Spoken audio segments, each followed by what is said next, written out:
SID, le réseau qui soutient les entreprises innovantes, vous présente Sud Radio, Génération Innovation, Céline Alonso. Bonjour et bienvenue dans Génération Innovation, l'émission qui donne chaque semaine la parole aux entrepreneurs qui changent le monde. Et aujourd'hui, c'est un homme qui innove dans le domaine de l'aéronautique que nous allons la donner. Il y a 2 ans, figurez-vous, il a réalisé son rêve d'enfant, à savoir construire des avions. Et depuis, il fabrique des ULM innovants. Et il ambitionne de devenir leader dans ce secteur de l'aviation légère. Et pour cause, en France et à l'international, ce marché est en pleine expansion, et ce depuis les années 2000, ce qui l'a poussé à se lancer dans cette aventure. Après 25 années passées dans l'innovation médicale, il va tout nous raconter tout de suite sur Sud Radio de son épopée incroyable sur le territoire nantais. Sud Radio, Génération Innovation, Céline Alonso. Gérald de Blois, bonjour. Bonjour Céline. Alors je suis ravie de vous recevoir sur Sud Radio avec Michel Julliot. Bonjour à vous Michel. Alors vous êtes acteur majeur de l'innovation en France et soutien des entreprises à impact. Vous Gérald de Blois, vous êtes donc président de Phoenix Air Corp et en 2022 vous avez racheté Delpech Aérolac, une société française qui fabriquait depuis plus de 25 ans des ULM. Quel type d'appareil produisait cette société ? Alors, monsieur Delpech fabriquait plusieurs types d'appareils. Donc, déjà, dans un premier temps, c'est son fer de lance, c'est un hydravion, un appareil biplace, biplan tandem. Ensuite, un autre appareil, le Airland, qui lui est un biplace, biplan tandem, mais non pas pour aller sur l'eau, un petit appareil de travail. Et puis, dans les dernières années de son activité, un biplace côte-côte, mais toujours en biplan. C'est ce qui a fait ses produits, la reconnaissance de ses produits. Et oui. Et donc vous avez repris toute la gamme de ces produits ? Oui, absolument. J'ai repris la gamme, j'ai repris toutes ces licences d'exploitation, les enregistrements au niveau de la DGAC, etc., les stocks et 2 avions. Alors je l'ai dit, vous veniez du domaine médical. Aviez-vous des connaissances particulières en aéronautique, pardon ? Ah oui, l'aéronautique, moi, ça fait de nombreuses années que je suis l'aéronautique, mais que je suis pilote depuis 1994. Donc, vous voyez, ça commence à dater. Ouais. Voilà, j'ai pas beaucoup d'heures de vol, mais par contre, dès qu'il y a un avion qui passe au-dessus de moi, je lève les yeux et ça me fait toujours rêver. Donc, voilà. Ah oui. Alors, comment vous avez modernisé cette gamme d'appareils ? Alors déjà, dans un premier temps, monsieur Delpech, avec tout le respect que je lui dois, c'était un monsieur qui était assez âgé, qui est alors un ingénieur absolument extraordinaire, mais il travaillait que à la planche à dessin. Donc déjà, dans un premier temps, ça a été de reprendre l'ensemble de ces modèles, de les numériser, de les redévelopper de façon avec des nomenclatures pour partir sur un produit industriel. Donc c'est modélisation totale de l'ensemble de sa gamme. C'est-à-dire concrètement, vous avez modifié les ailes, les gouvernes, racontez-nous. Non.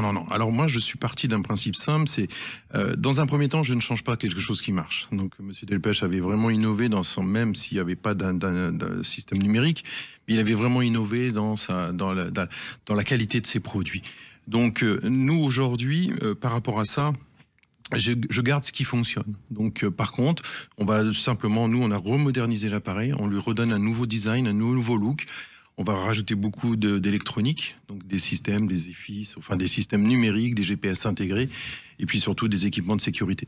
Mais concrètement, alors, quelles innovations vous avez apportées à ces appareils ? Alors déjà, une meilleure performance d'un point de vue technique au niveau des matériaux qu'on va utiliser. C'est-à-dire que le bateau, donc un hydravion, c'est avant tout un bateau, donc de nouveaux matériaux, des composites. Au niveau des composites, des carbones, beaucoup plus d'utilisation de carbone. Et puis, au niveau structure, on a permis d'alléger complètement, en travaillant sur des nouveaux matériaux, d'alléger la structure du bateau. Quels matériaux, par exemple ? Carbone, aujourd'hui, beaucoup de carbone. Avec mes sous-traitants, on travaille beaucoup sur la partie qualité des structures, donc optimisation des renforts de structure. Oui. Et par exemple, vous avez modifié le système de moteur ? Oui, alors là, ça c'est aussi au niveau de ma passion, et ça c'est le développement qui me pousse à faire ça. On a présenté en 2021 à Blois une innovation, c'était une motorisation électrique pour l'aviation légère. Donc c'était présenté sur un simulateur pour pouvoir juste présenter la solution avec un gros moteur, grosse puissance et une petite batterie mais assez puissante aussi, qui nous a permis de pouvoir valider un concept où on avait 1 heure d'autonomie totale plus 30 minutes de sécurité. Voilà. Ça, c'était une innovation avec une gestion automatique, pas variable, de la puissance. Oui. Quels sont les avantages aujourd'hui de ces motorisations électriques ? Motorisation électrique, c'est pas compliqué. Une motorisation électrique, on a un taux de rendement sur une motorisation, on est proche de 100%, on est à 98%. Un moteur thermique, on est sur 65-70% dans les meilleurs des cas.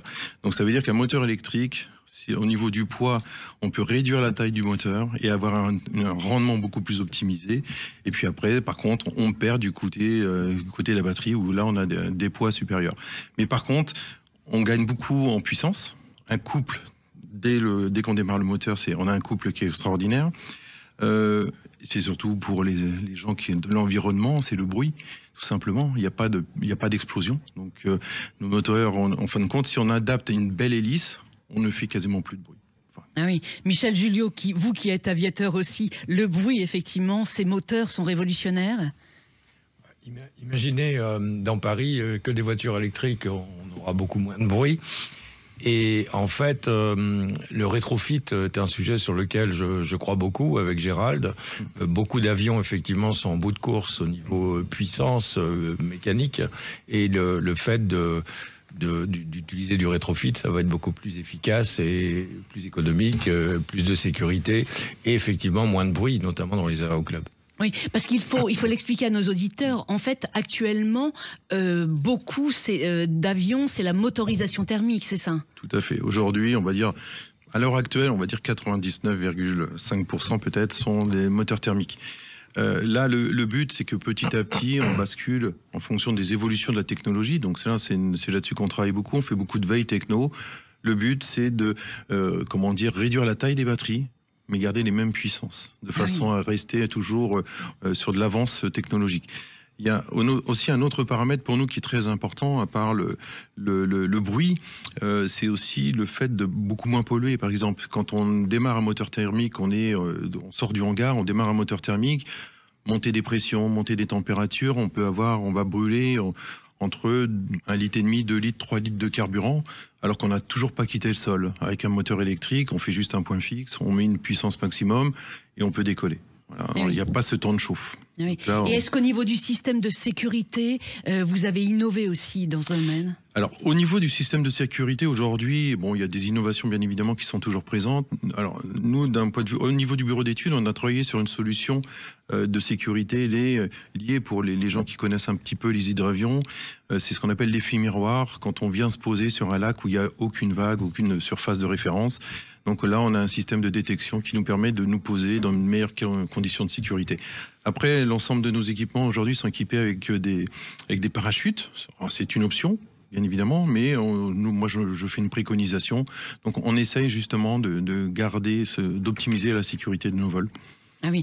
Alors il existe, il faut le dire et expliquer qu'il existe donc plusieurs classes du LM6 précisément. Elles se différencient toutes par leur principe de vol. Vous précisément, vous fabriquez lesquelles? Nous sommes focalisés sur la classe 3, donc les multi-axes, donc biplace, de façon à rester sur une norme on est sur de l'aéronautique, donc des petits avions, donc ça s'appelle des ULM et c'est aussi des avions, donc avec des performances incroyables. Oui, par exemple, il y a le Transat, le Airland, le Sherpa, le Serval. Quelle est la différence entre tous ces modèles? Chacun de nos appareils a une fonction. Voilà. Le Transat, c'est un hydravion.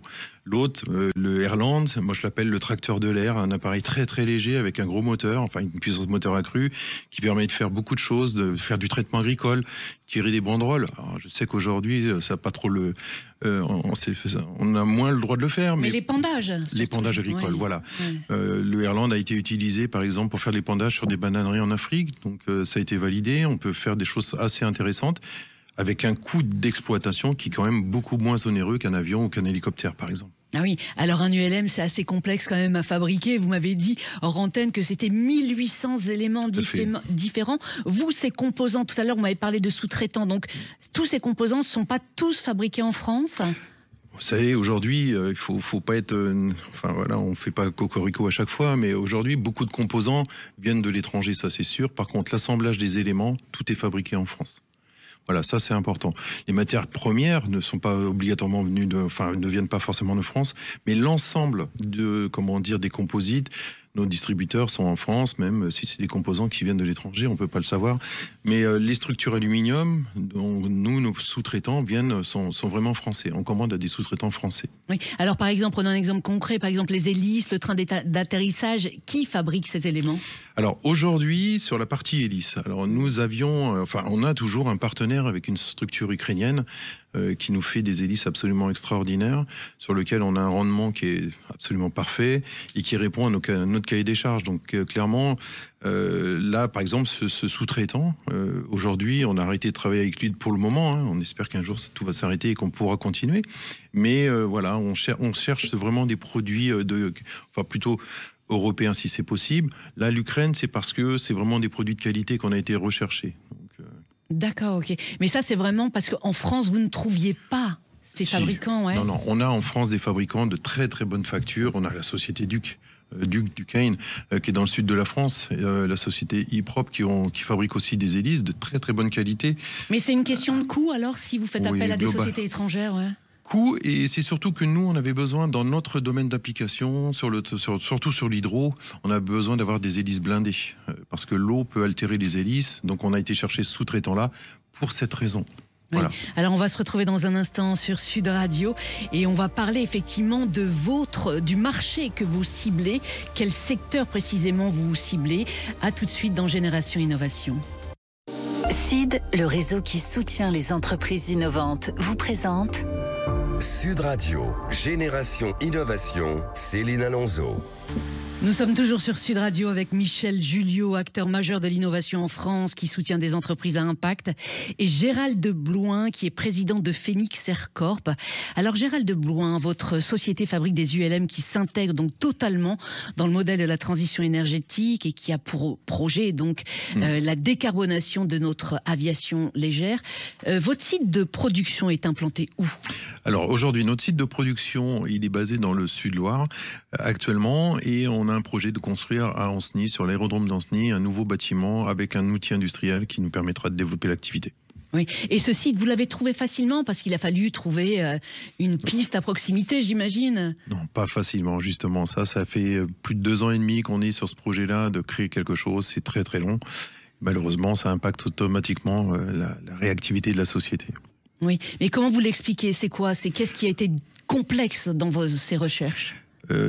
Globalement, alors je vais pas essayer je vais essayer d'être le plus simple possible, mais voilà, c'est des procédures administratives, c'est des études automatiquement pour faire des implantations sur des sites, ça prend beaucoup de temps et d'énergie. Ah oui. Donc ouais, la lourdeur administrative a empêché la rapidité de votre développement en quelque sorte, c'est ça? Ça peut, alors c'est en partie évidemment, mais oui, globalement aujourd'hui, nous ça fait à peu près 1 an et demi qu'on attend de pouvoir s'installer sur un site proche d'une piste. Et c'est vrai qu'aujourd'hui on est toujours dans l'attente, donc on a bon espoir que 2025 va être pour nous la bonne année. Oui. Et sur ce site, donc vous avez une école de formation parce que vous formez aussi des pilotes, il faut le dire, pour les auditeurs qui seraient éventuellement intéressés de suivre une formation. Racontez-nous, comment ça se passe les formations que vous proposez? Alors les formations, déjà on est fabricant d'ULM, donc de toute façon on a une obligation de former les pilotes sur nos avions, donc c'est un minimum. Donc c'est pour ça que le centre de formation permettra de former nos clients et aussi nos élèves pilotes. Comment ça se passe une formation? Voilà, il y a un brevet de pilote ULM, c'est une licence théorique et une licence d'aptitude au vol, et puis après des heures de vol pour être lâché et être indépendant. Ah oui. Alors revenons à vos innovations, ces ULM que vous fabriquez. Quel secteur, quel marché vous ciblez aujourd'hui? Plusieurs marchés. Aujourd'hui, notre cœur de marché, ça va être déjà le tourisme, ou les gens qui veulent faire de la découverte de sites, ou découverte classique, hein, c'est des ULM classiques aussi. On a aussi un gros marché pour nous et que l'on espère impacter assez rapidement, c'est le marché de la sécurité civile, l'armée ou autres, des institutions d'État qui nous permettent aussi de nous développer avec une reconnaissance de ces acteurs. Oui. Et vous travaillez, vos clients sont en France mais aussi à l'étranger? Oui, aujourd'hui ils sont à l'étranger, donc on a des touches aujourd'hui sur le Canada, pour aller faire de l'hydravion sur le lac Saint-Jean au Canada par exemple. Et par contre, aujourd'hui, le gros marché pour nous, ça va être la Chine, qui vient de s'ouvrir au marché de l'aviation légère. Oui, et vous avez des projets concrets actuellement avec la Chine? Oui, on a un gros contrat avec un partenaire chinois pour développer la partie commerciale et la partie vente de nos aéronefs sur le marché chinois. Ah oui, alors depuis quelques années, effectivement, il y a une sacrée concurrence quand même dans ce domaine, autant en France qu'à l'international. Comment rester compétitif ? Alors c'est toujours délicat. Aujourd'hui, rester compétitif, évidemment, il faut toujours innover. Ça c'est clair, c'est l'innovation. Donc il faut vraiment que nos produits sortent vraiment à des prix qui restent dans le prix du marché. Et puis d'offrir les plus belles innovations sur nos aéronefs, tout simplement. Et puis tenir compte aussi des coûts, des matières premières. Et puis donc bien maîtriser ses coûts. Oui. Est-ce qu'en France, on peut vraiment, sur le marché de l'hydravion notamment, on peut parler vraiment d'une concurrence? Elle est redoutable ou pas, la concurrence? Non, pas en France. Pas en France. Aujourd'hui, on va dire, il y a 2 ou 3 gros acteurs de l'hydravion. Sur les hydravions de type bateau comme les nôtres, on a 2 fabricants sur le territoire nantais, justement, enfin des Pays de la Loire. Donc c'est pas des concurrents, c'est d'abord des confrères. Et puis après nous avons les IULM avec des flotteurs, donc c'est un autre marché. Oui. Et en termes de prix, vous positionnez de quelle façon? On est middle market à peu près, c'est-à-dire qu'on oscille entre... Alors je ne vais pas rentrer dans le détail des prix parce qu'il y a toute une gamme, évidemment en fonction des options, on est entre 100 et 145 000 euros. Oui, ce qui reste par rapport au marché, raisonnable. Oui, ça reste raisonnable. Pour un produit de cette qualité-là, full carbone, enfin une partie full carbone, non, ça reste très raisonnable. Oui. Pour développer toutes ces innovations, effectivement, vous avez un laboratoire d'études. Vous, il vous a fallu combien de temps, combien d'années de recherche et développement? Alors, si je prends en amont du développement de la structure, on avait déjà commencé à travailler avec le bureau d'études pendant 1 an avant, et ça fait 2 ans maintenant qu'on continue de travailler sur les évolutions et les innovations sur nos avions. Oui, alors je l'ai dit en début d'émission, construire des avions, c'était vraiment votre rêve d'enfant. Oui. Racontez-nous ce rêve. À quel âge s'est-il produit? Voilà, quand on est gamin, 3 ans ou 3, 4 ans, je sais plus exactement, je faisais des avions en papier, j'ai jeté en l'air, puis j'ai toujours dit, un jour je fabriquerai un avion, un vrai. Voilà. Et puis j'ai eu l'opportunité en 76 de voir le Concorde sur l'aéroport à Berlin en version officielle commerciale, et j'ai pu monter dans cet avion-là, et puis là, du coup, j'avais les yeux qui étaient vraiment, qui sont sortis des orbites, et puis j'ai dit, je ferai ça un jour. Voilà. Ah oui. Et donc vous êtes pilote d'ULM classe 3. À quel âge, du coup, l'êtes-vous devenu? À 27 ans. Donc je me suis assez tardivement, donc... mais toujours la passion a toujours, j'ai toujours vécu, travaillé autour de ça. Beaucoup de simulations de vol informatique. Ah oui. Et quel souvenir vous gardez de vos premiers vols? Quelques frayeurs ou pas? Racontez-nous. Alors, quelques frayeurs. Alors, globalement, quand on apprend à piloter, on a toujours des frayeurs, évidemment. Alors moi, j'ai été lâché très tôt, donc au bout de 7h30. Donc c'est clair que là, Par contre, des frayeurs, oui, j'ai eu 2 pannes de moteur au décollage. Je me suis vaché, comme on le dit dans le jargon. Et puis des checkers, donc passer des turbulences où on est secoué dans tous les sens. Oui, ça m'est arrivé. Alors vous, Michel, vous êtes aussi pilote depuis l'âge de 18 ans. Est-ce que vous avez eu quelques frayeurs à vos débuts? Oui, bien sûr, des frayeurs, quelques-unes, mais on ne va pas raconter, c'est trop long. Mais en fait, moi, c'était Saint-Exupéry, adolescent. Et ensuite, à 18 ans, j'ai été breveté pilote. Ensuite, j'ai fait un début de carrière dans l'industrie aéronautique, Dassault, Airbus. Donc, je partage effectivement un grand appétit pour tout ce qui vole. Et aussi pour le parcours d'entrepreneur de Gérald Bouin, qui effectivement est un homme d'exception, puisqu'il a eu tout d'abord un parcours réussi d'entrepreneur, et qu'aujourd'hui, effectivement, il s'est lancé dans cette vision industrielle et cette réussite, en partant aussi de quelque chose qui, sur le plan technique, est intelligent, puisqu'il est parti de choses solides qui existaient déjà, qu'il a améliorées, qu'il a excessivement modernisées. Oui, mais par exemple, aujourd'hui, son ambition, effectivement, c'est de devenir leader dans ce secteur de l'hydravion. Comment est-ce possible? Vous qui accompagnez de nombreuses entreprises à impact, des entreprises innovantes, donc françaises, quels conseils pouvez-vous donner à Gérald, aujourd'hui sur Sud Radio? Déjà, que sa personnalité continue effectivement à se développer autour de cette passion, et c'est ce qu'il fait très bien. Ensuite, effectivement, qu'il y ait un accompagnement dans les domaines où, il le dit lui-même, nous on s'occupe plutôt de la partie financière. Il faut qu'il ait une bonne stratégie, il faut que le marché soit là pour répondre.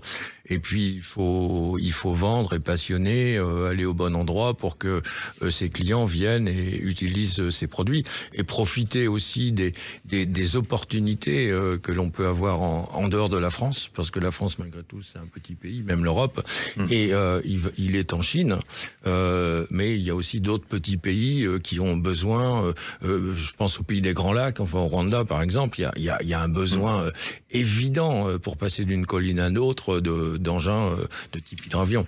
Gérald de Blouin, est-ce que le Rwanda, c'est un pays que vous avez songé aujourd'hui au niveau commercial?